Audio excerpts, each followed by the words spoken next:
Masih di Sapa Indonesia Malam bersama saya Friska Clarissa.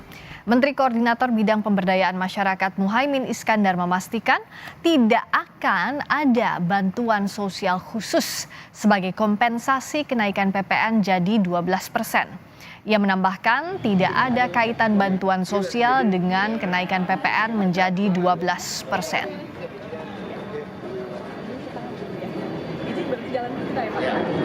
Jadi nggak ada PPN, tidak ada kaitannya dengan bansos khusus karena memang dari 11% naik menjadi 12% itu betul-betul sudah diseleksi ya. Mana yang tidak boleh naik, mana yang naik sehingga memungkinkan untuk tetap tumbuh ekonomi, melindungi dan memfasilitasi, dan uang tambahannya untuk keperluan subsidi semua jenis. Sejumlah koalisi masyarakat sipil bersiap mengajukan gugatan ke Mahkamah Konstitusi. Petisi menolak kenaikan PPN jadi 12% pun masih bergulir. Inisiator petisi tolak PPN 12% bersama YLBHI mengaku tengah mempersiapkan permohonan uji materi ke Mahkamah Konstitusi menolak PPN 12%. Pembuat petisi menganggap kenaikan PPN 12% akan semakin menyulitkan masyarakat.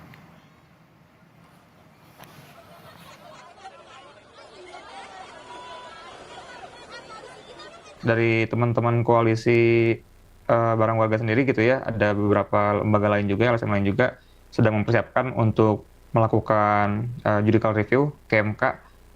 Ini sama teman-teman yang di ILBHI gitu ya, sedang digarap seperti itu, sedang digodok, sedang finalisasi karena persiapannya sudah lumayan panjang gitu ya. Jadi emang udah dijalanin, bukan baru kemarin sore atau gimana gitu. Jadi emang sudah dipersiapkan dari awal gitu sebagai beberapa opsi yang akan dipilih. Tadi ya untuk menolak kenaikan PPN ke 12% gitu ya. Dan nanti hal-hal detail lainnya bisa dilihat langsung aja gitu ya.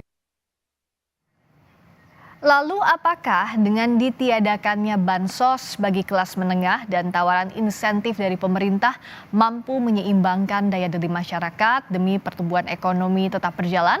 Kita akan bahas bersama Fauzi Amro, Wakil Ketua Komisi 11 DPR Fraksi Nasdem, dan Nailul Huda, Direktur Ekonomi Digital Selios. Selamat malam Mas Fauzi, juga Mas Huda. Selamat malam, Bang Fauzi, Amro. Ya, saya ke Bang Fauzi dulu. Kalau tadi bansos ditiadakan untuk kenaikan PPN 12% ini, sementara yang dikhawatirkan kan kelas menengah kian terhimpit. Nah, mitigasi yang disiapkan seperti apa semestinya kalau DPR melihat yang dilakukan oleh pemerintah? Bang Fauzi? Bang Fauzi bisa mendengar suara saya? Kita akan perbaiki dulu komunikasi dengan Fauzi Amro, Wakil Ketua Komisi 11 DPR Fraksi Nasdem. Saya ke Mas Huda dulu. Kalau tadi Menko Muhaimin bilang bahwa tidak ada bansos khusus untuk kenaikan PPN menjadi 12%. Ini jadi hal yang lumrahkah dan juga bisa menjawab kekhawatiran masyarakatkah dengan khawatirnya PPN 12% ini bisa menurunkan daya beli masyarakat, Mas Huda? Ya, baik, Mbak. Jadi kalau kita lihat ya, ini kan sudah beberapa kali kan pemerintah kan juga ngeprank masyarakat gitu kan. Yang tadinya hanya untuk barang mewah ternyata tidak juga dan sebagainya. Nah, ini kita khawatirkan sebenarnya meskipun ya tadi ya ada pun bansos dan sebagainya, kita juga masih melihat itu juga kurang, Mbak. Jadi kurang untuk bisa menutup dari pelemahan daya beli masyarakat ketika tarif PPN itu dinaikkan ke 12%. Artinya ini tidak ada bansos, itu justru akan lebih dalam lagi gitu.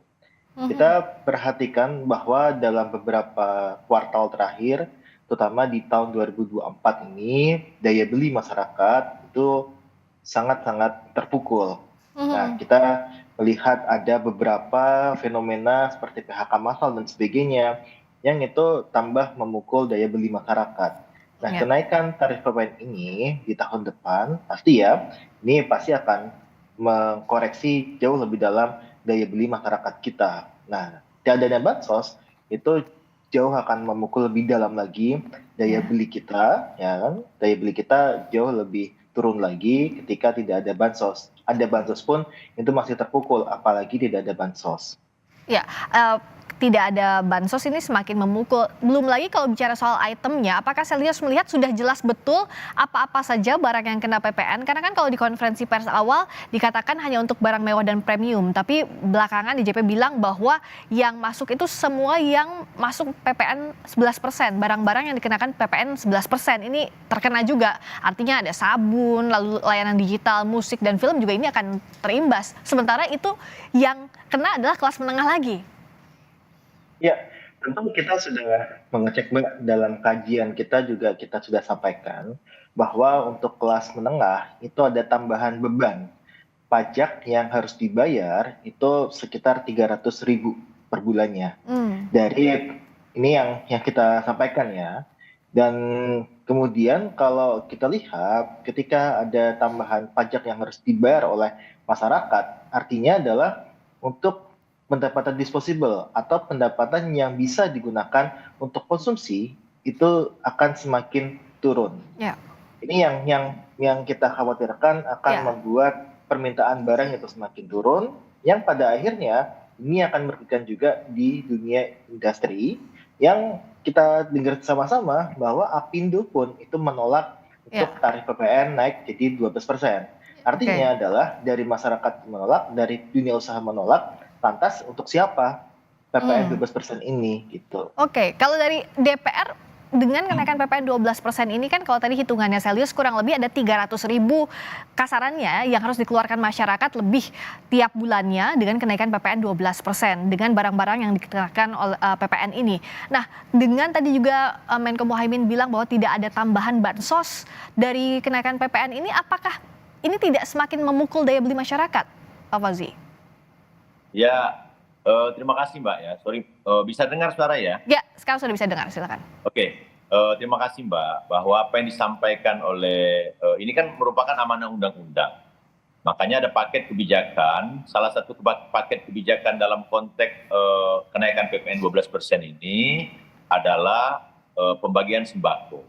Pembagian sembako kurang lebih hampir 16 juta jiwa dan datanya ada di Badan Pangan Nasional.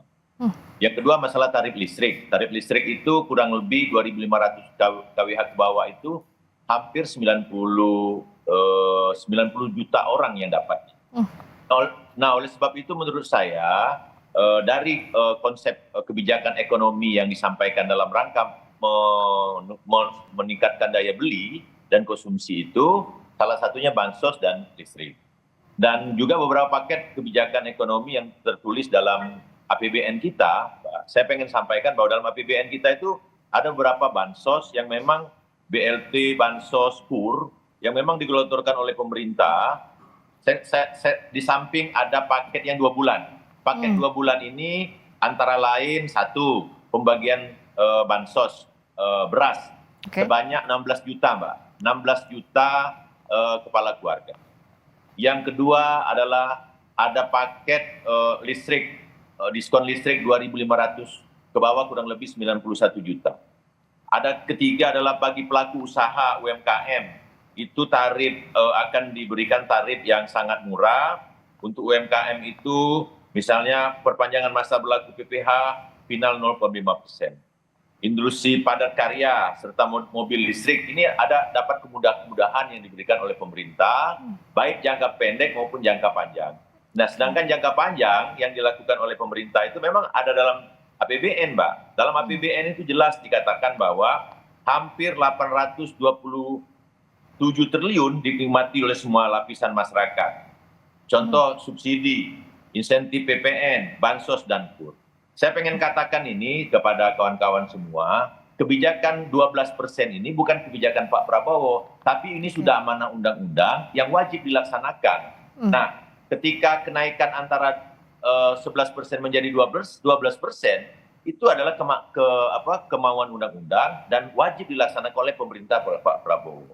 Dalam rangka apa? Dalam rangka untuk meningkatkan tax ratio dan pendapatan kita.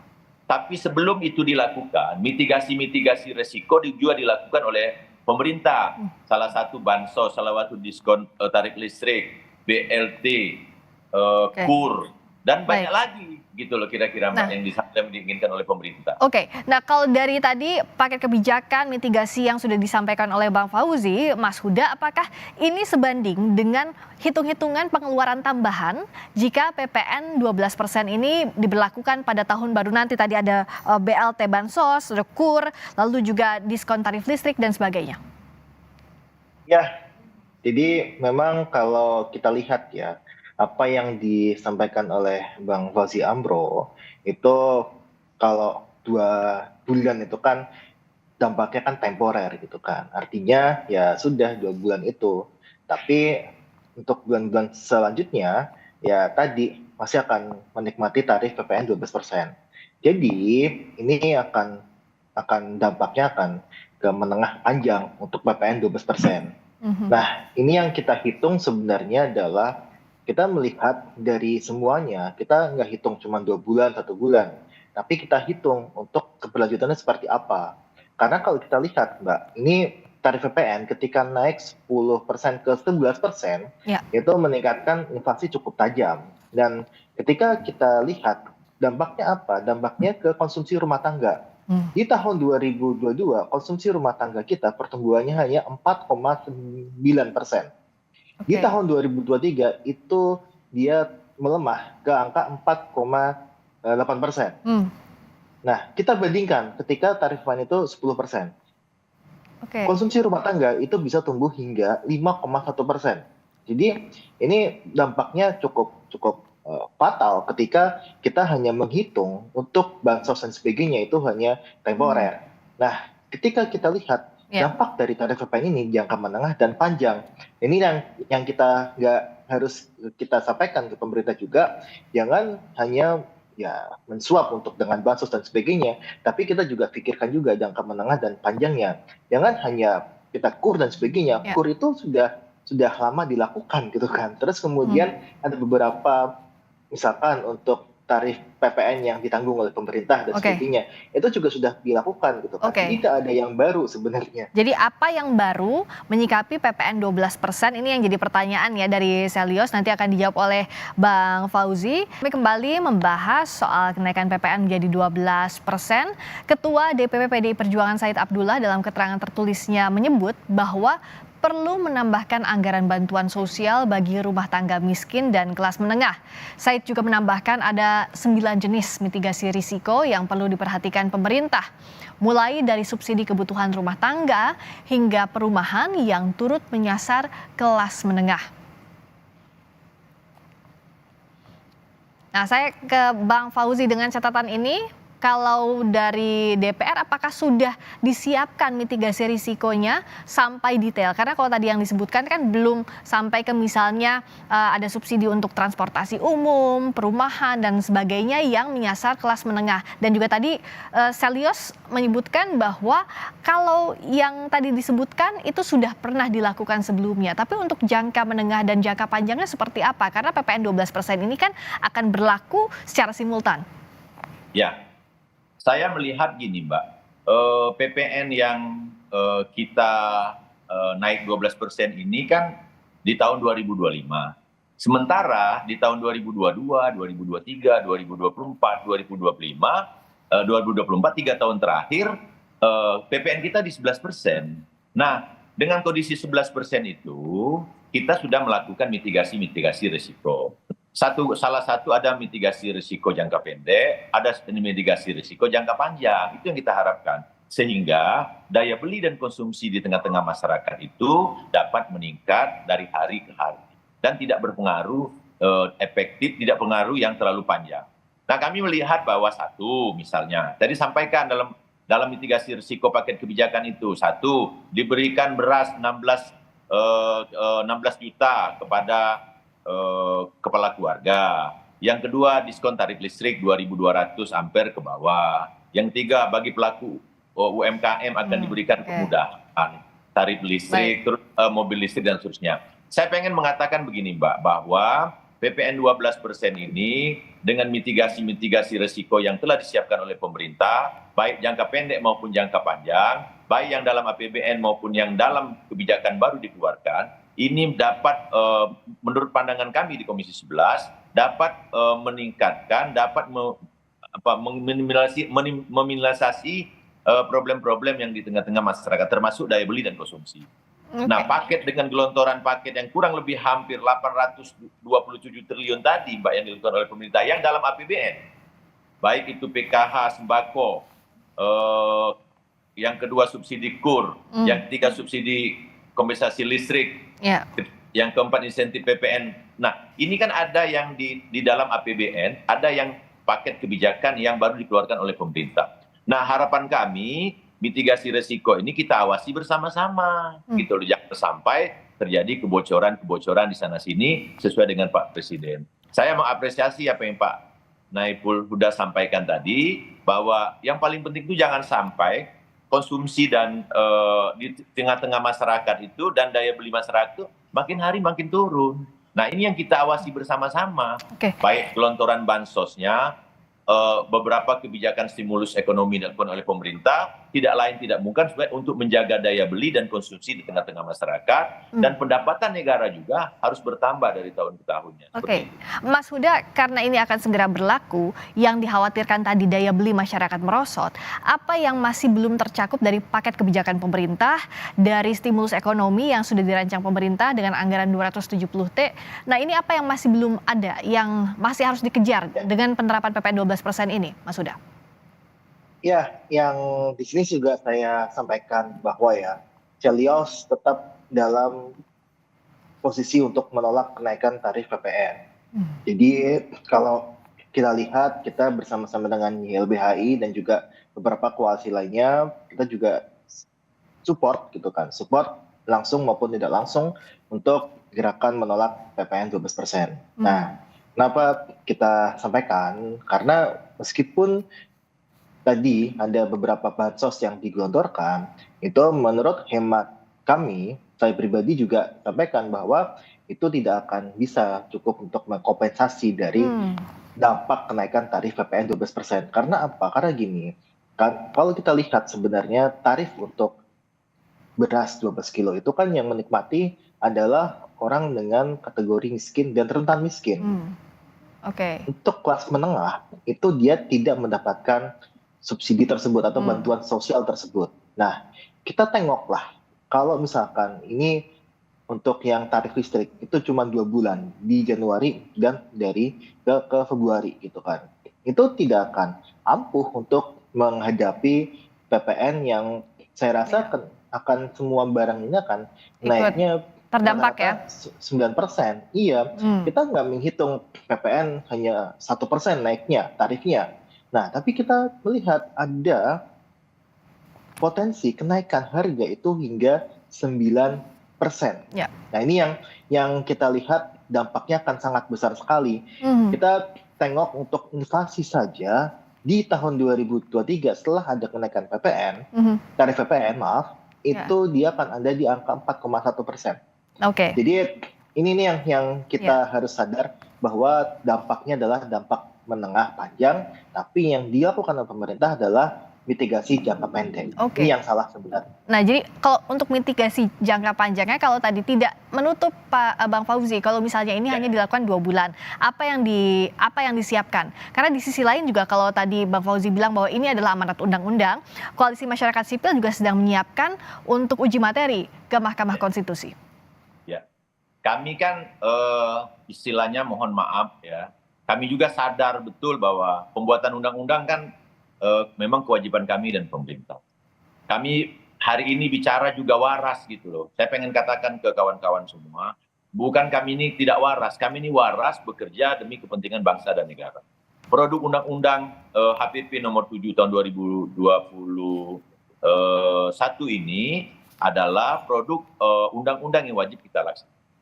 Nah, saya pengen mengatakan kalau seandainya gini, dalam konteks sebulan 2 bulan ternyata mitigasi resiko terus bansosnya ditebalkan lagi. Itu kan bisa kita evaluasi bersama. Ketika program ini berjalan dulu di bulan Januari, Februari, Maret, per triwulan kita evaluasi.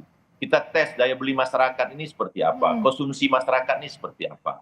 Nah, bisa dilakukan uji coba di tengah-tengah masyarakat. Otomatis ini adalah kebijakan-kebijakan yang pemerintah sampaikan ini juga terkait dengan Undang-Undang HPP nomor 7 tahun 2021. Nah, oleh sebab itu menurut saya kebijakan ini bukan sesaat, jangan lihat 2 bulannya, Mbak, tapi lihat nanti per 3 bulan kita akan evaluasi, per 3 bulan kita akan evaluasi. Oke, Bang Fauzi. Kita akan lihat dulu mitigasi risiko ini apakah efektif atau tidak, gitu loh. Kalau dia tidak efektif, kita minta pemerintah untuk memperpanjang. Oke. Ya, sampai hanya 2 bulan. Mungkin Tapi yang 3 bulan, dievaluasi bahkan ini adalah mitigasi risikonya, bukan evaluasi penerapan PPN 12% ya begitu Bang Fauzi? Ya, kita juga sama-sama. Kan gini, Mbak, logikanya dengan PPN 12% ini pendapatan negara akan bertambah kurang lebih 75 sampai 100 triliun. Itu harapan kita. Sehingga defisit anggaran kita makin hari, makin tahun, makin bisa diturun. Nah, kalau seandainya nanti dalam perjalanan pemerintah sudah membuat mitigasi risiko, ternyata daya beli dan konsumsi masyarakat itu makin hari makin rendah, konsumsi makanan makin, ini kan bisa kita evaluasi bersama. Ternyata bansosnya atau kebijakan-kebijakan ekonomi yang menengah ke bawah kita harus tebalkan di dalam APBN tahun 2026. Di 2026 tahun 2026 seperti itu. Oke, dan evaluasi ini akan diawasi Koalisi Masyarakat Sipil, termasuk juga kawan-kawan dari Selios. Terima kasih atas waktunya Bang Fauzi Amro, Wakil Ketua Komisi 11 DPR.